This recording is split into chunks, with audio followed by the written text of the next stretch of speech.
Uh, Jim, this is not a prop, but I was going to try to ingratiate myself with the judges by saying how lovely everyone looked today.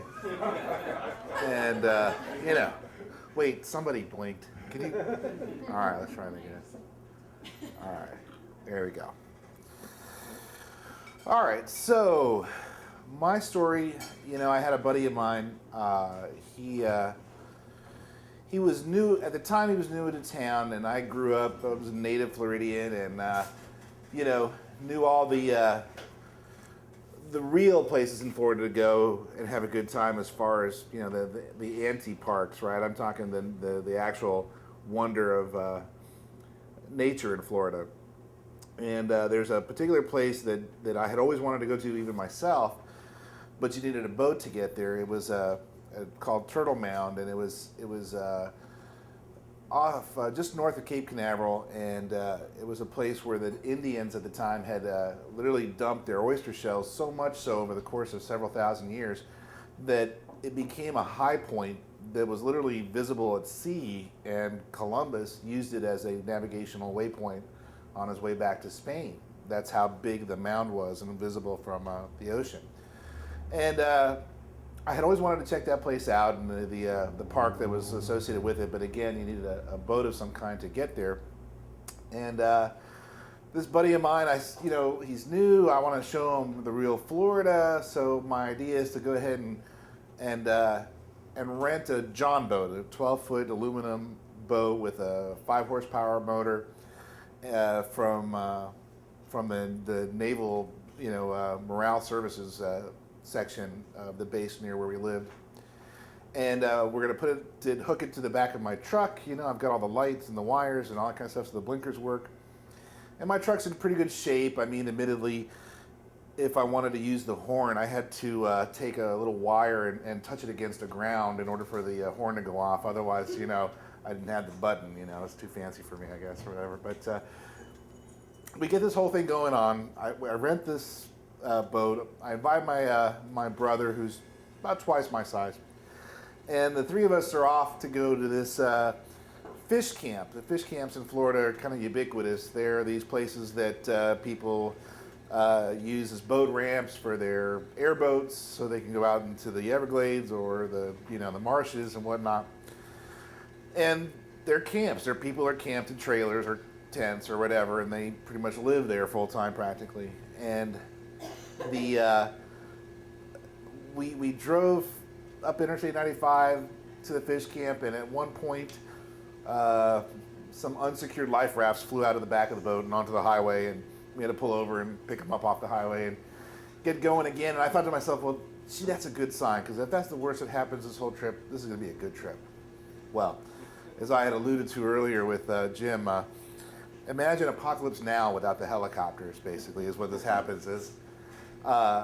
We get to the fish camp, and you can just tell it's early morning, and people are emerging, through their screen doors to kind of see who the new person is as they kind of trundle into the camp. And we're getting some weird vibes, but we're cool. We know what we're doing. We're not going to be there long. We're just there to launch the boat and then get on our merry way to this mound, right? This monument to the Indians there.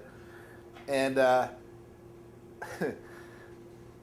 I start to back the boat, and I had worked at an airport where I pushed back giant airplanes, so I knew that if I was going left, I was really going right. And so I had this whole thing under control, again, trying to impress my friend. And for some reason, suddenly, the horn on my steering wheel just starts to go off.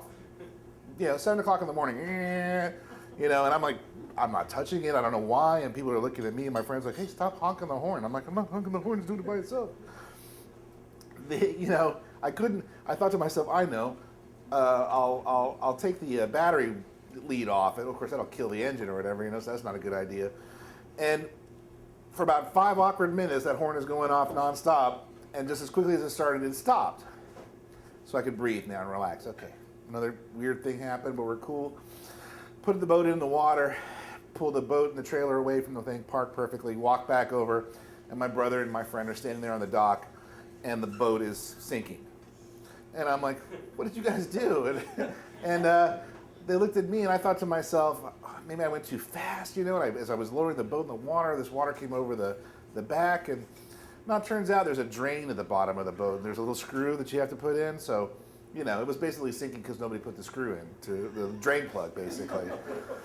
So I had to go back and get the truck, and then pull the thing out of the water, and then have the thing drain out, and then put the plug back in, and then put it back in the water, and this time park again. This time the boat is dry, floating, and I'm like, let's go. Because by this time there's a crowd of these fish camp people looking at us, and you can almost see they're exchanging money back and forth just to see whether we're going to make it back from our trip. And, you know, we get out there, we push away from the dock, and we go to pull that little rope, you know, on the 5 horsepower motor. Nothing. And, of course, again, that crowd had now lined the shore to see us or whatever off, you know. They're absolutely silent except for that look.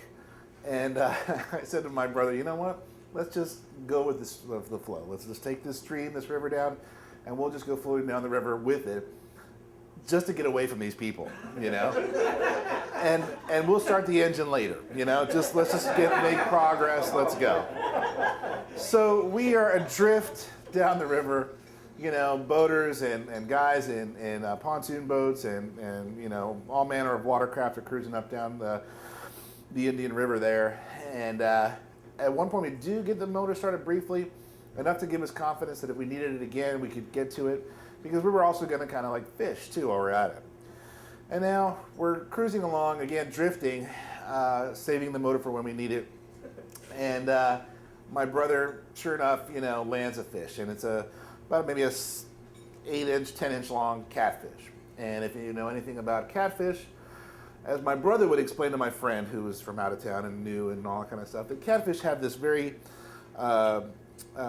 pointy spine, basically, underneath one of their fins that is actually hollow, where they inject poison if they're attacked, you know. So sure, while he's explaining the details of how this fish works, he gets stung by the fish, you know. So of course now my brother's hollering, yeah, and he's, you know, throws the fish into the water, and you know, he's swelling up from the poisons from this catfish.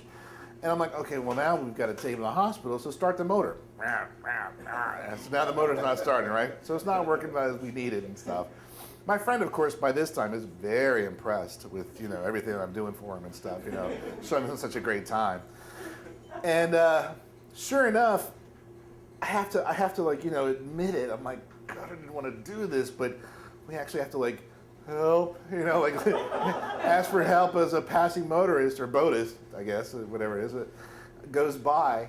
And sure enough, they throw us a rope, and we go back to the fish camp where it all started, with my brother hollering in pain and my friend coolly, patiently not complaining about anything, and me with this, you know, red-faced, embarrassed look on my face. And sure enough, we got back to the fish camp, and more money was exchanged hands as people's bets were called in or whatever. And we ended up going to the hospital for my brother and whatnot. And as we managed to get the boat back on and drive back in the quiet drive back to Orlando and stuff, I'm so embarrassed. I'm so angry with the way things went. And my brother's still kind of in pain and in and out of consciousness. And my friend goes, you know, one day this will make a great story.